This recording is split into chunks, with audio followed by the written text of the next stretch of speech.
Hi, and thank you for checking in on this video podcast. My name is Synne Skarsaune, and I am a PhD student at VID Specialized University in Norway. My PhD project is an exploration of condition for self-determination for persons with profound intellectual and multiple disabilities. This is a topic that has intrigued me for many years, both when working clinical as a pedagogical psychological consultant in services for children, but also as a teacher at the university, preparing students for future work in services for persons with intellectual disability. I find that persons with the most profound needs for support challenge our understanding on many areas, also when it comes to self-determination.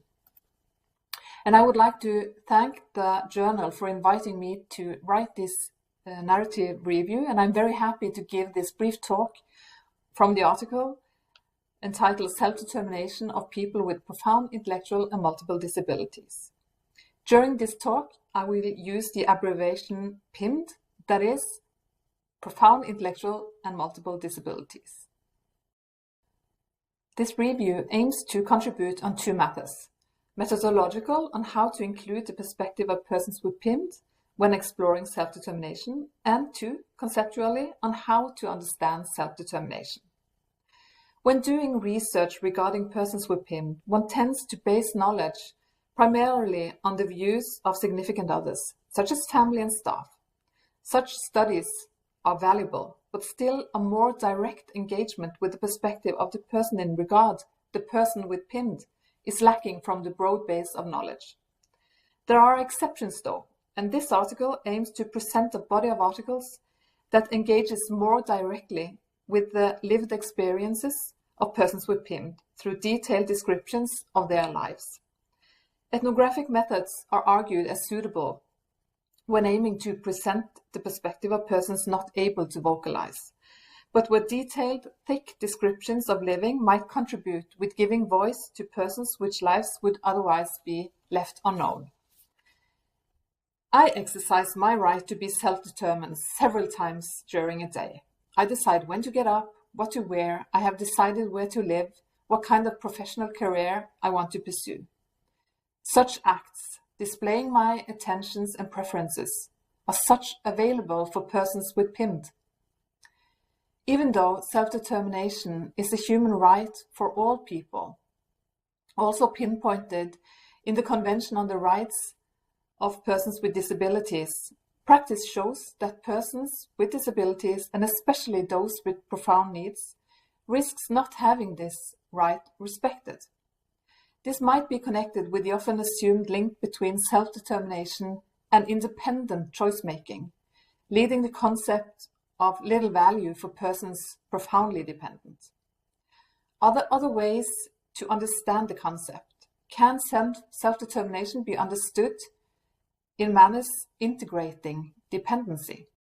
It might be argued quite a paradox to research self-determination and persons not able to formally consent, the cornerstone of research ethics. But to include these voices can be argued to counteract marginalization and are important in giving voice. To include these voices puts high ethical demands on the researcher. Furthermore, there are methodological and epistemological implications when engaging with representing the lived experiences of persons with PIMD. For instance, a rich understanding on embodied communication is important.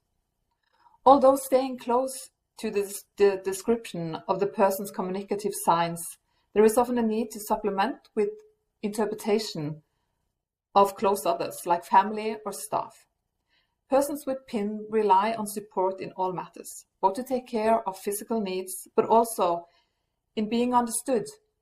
And it might be argued that the perspective of a person will always involve some co-construction, some mediation by someone knowing the person's unique communication well.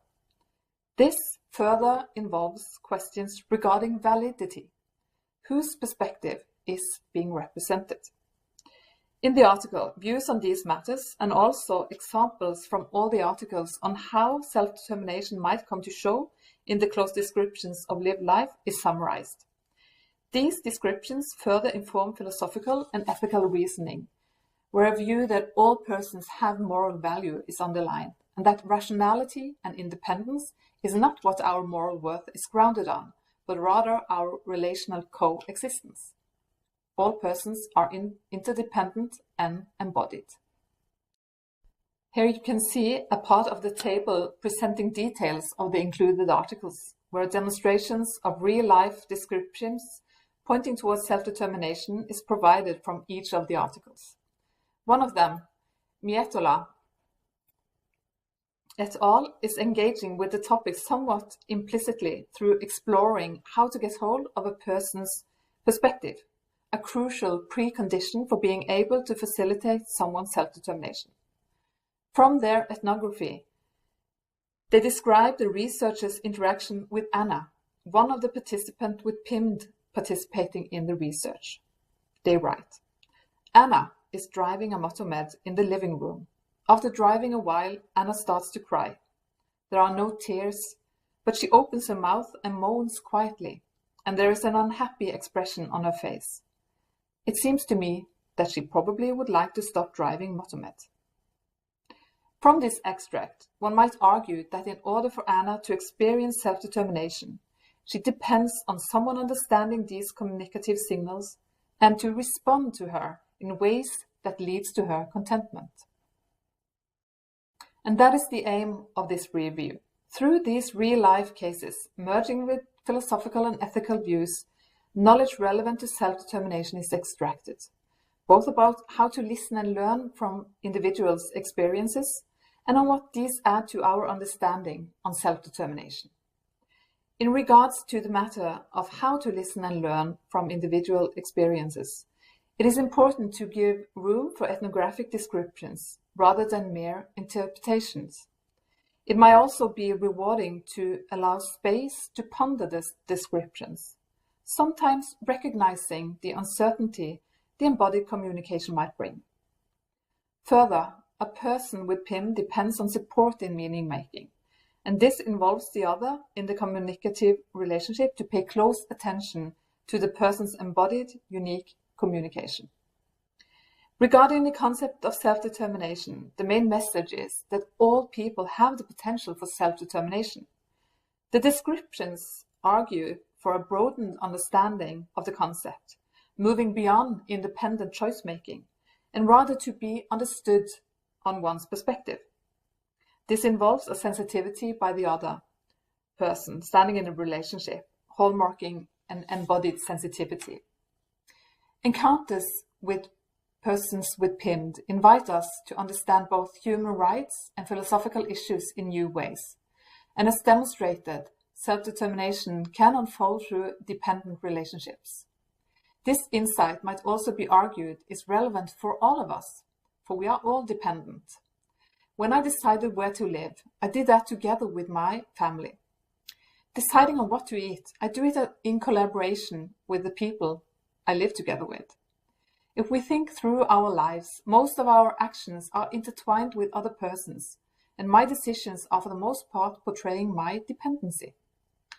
As the included article by Forhouse, Philosophy and Profound Disability, Learning from Experience argues, the implications of conceptions of human dignity, respect, citizenship, and dependency that testimonies from persons with PIM presents are implications that apply to all people, not only those with profound learning disabilities.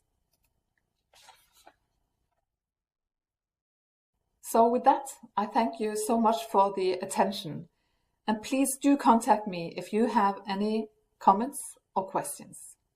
Thank you.